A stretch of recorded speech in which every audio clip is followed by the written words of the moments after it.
It's time to take a look at stories making the headlines in Nigerian newspapers. And joining me via Skype is Sheson Okunade, Chartered Accountant and Public Affairs Analyst. Good morning, Sheson. Thank you for joining us on TVC Breakfast. Good morning, Veronica. Thank God it's Friday. Absolutely. I'm certain you're looking forward to it.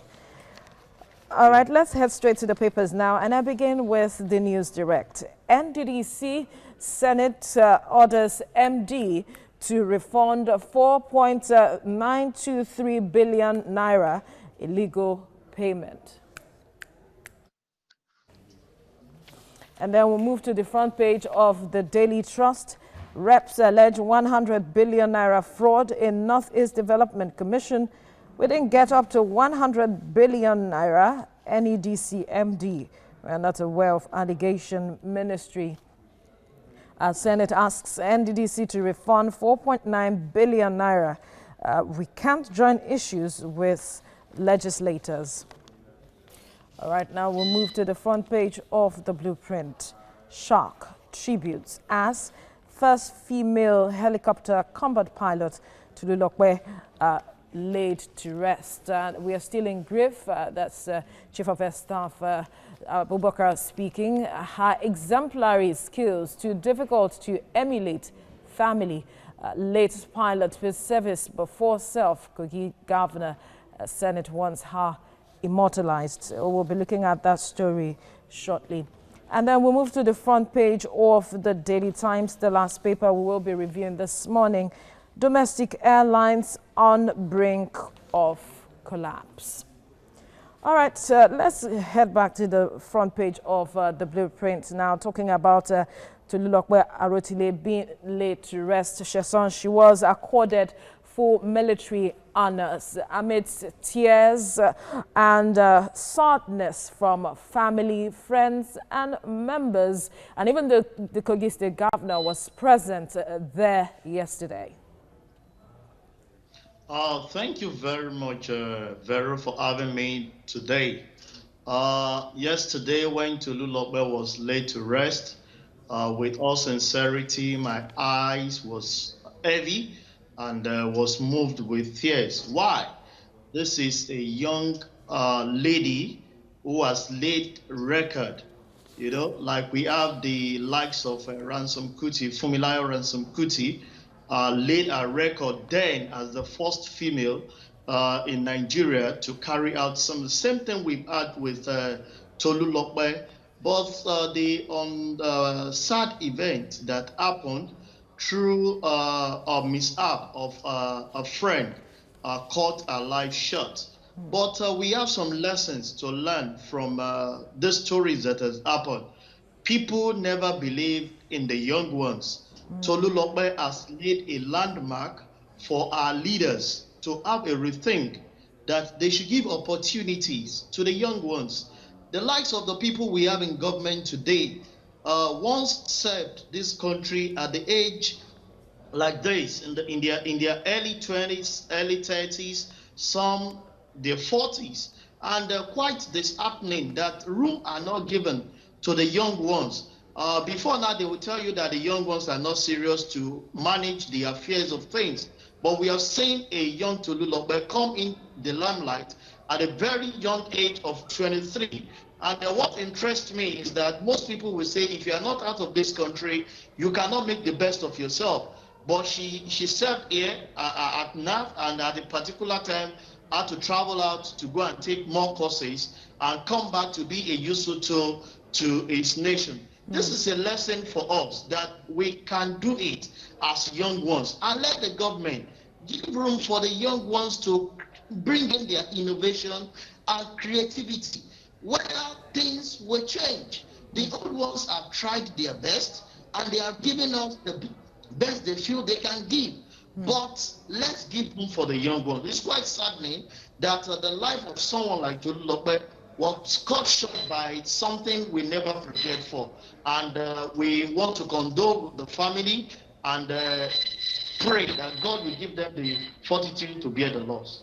Absolutely, Sheson. A lot of persons have commended her efforts while she was alive, and it must be said that she was a lady. She took up the opportunity that came to her, especially in a job that a lot of persons would say that belonged to the male folk, and she proved her mettle before she lost her life there. So what message now? Because beyond the government giving room for the youth, there is also the aspect of youth taking up the opportunity, taking the bull by the horns to ensure that they are seen. And in a country where we have a lot of out-of-school children, a majority female, what lessons would you want us to look at with regards to that aspect, especially looking at the female folk?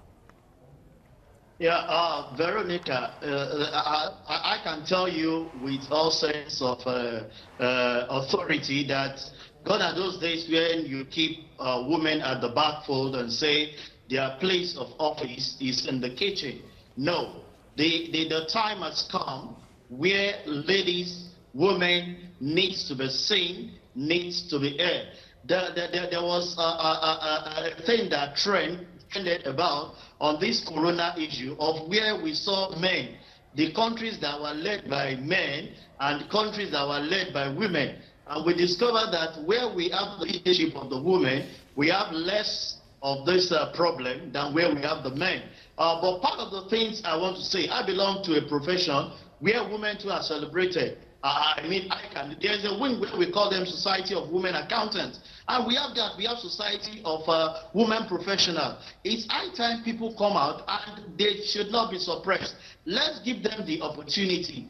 And I can assure you, it's a gender balance thing now. It is no room where people will say women should sit at the kitchen or sit at the back foot.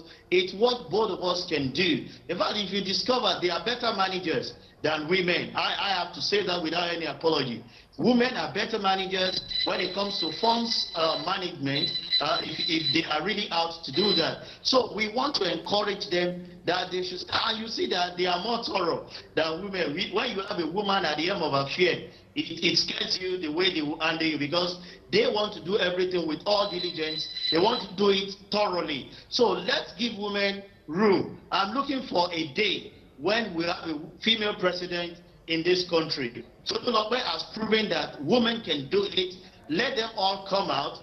People like us are here to support them, to make sure that they do it. Men that have their thought, let's give women a chance, and I know we'll be better for it.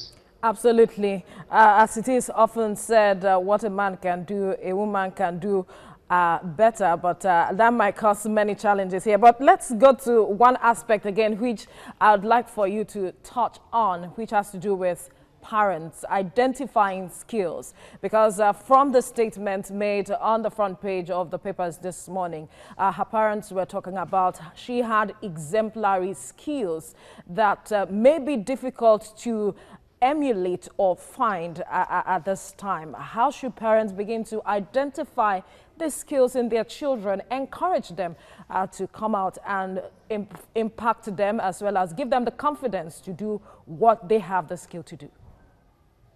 Yeah, it's good we have the formal education, but if you discover what is obtainable in the developed world, they don't celebrate certificates, they celebrate skills that individuals are able to deposit.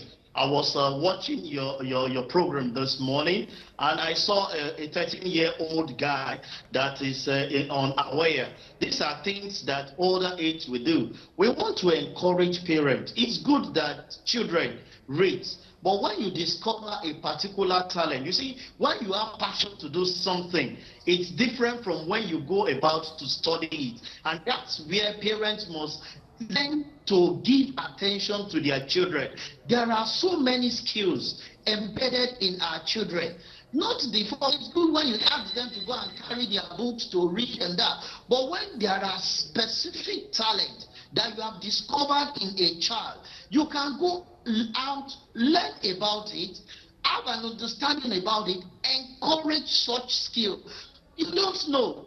he or she might be one of the people that would definitely be at the edge of promoting this country in the world. We want to encourage parents as much as we want formal education for them. We have discovered that most of the people that are successful today as entrepreneurs never started their career as educationists, or in the sense of saying that they want to read. The likes of Mike Zuckerberg, the likes of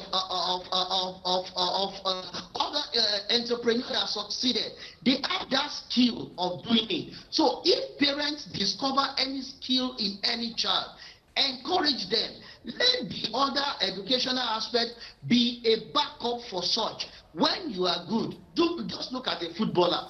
You don't learn how to play football in school. It's a skill embedded in you. But you know, some parents will say, you don't have to go and play football. Go and read your book. But today, people are making millions as footballers, millions of dollars, of which they are contributing back into our economy. We want to encourage parents, when you discover a particular skill in a child, groom it, back it up with the educational qualification, and definitely you will see such child being celebrated. Shason Kwani, thank you so much for speaking with us this morning.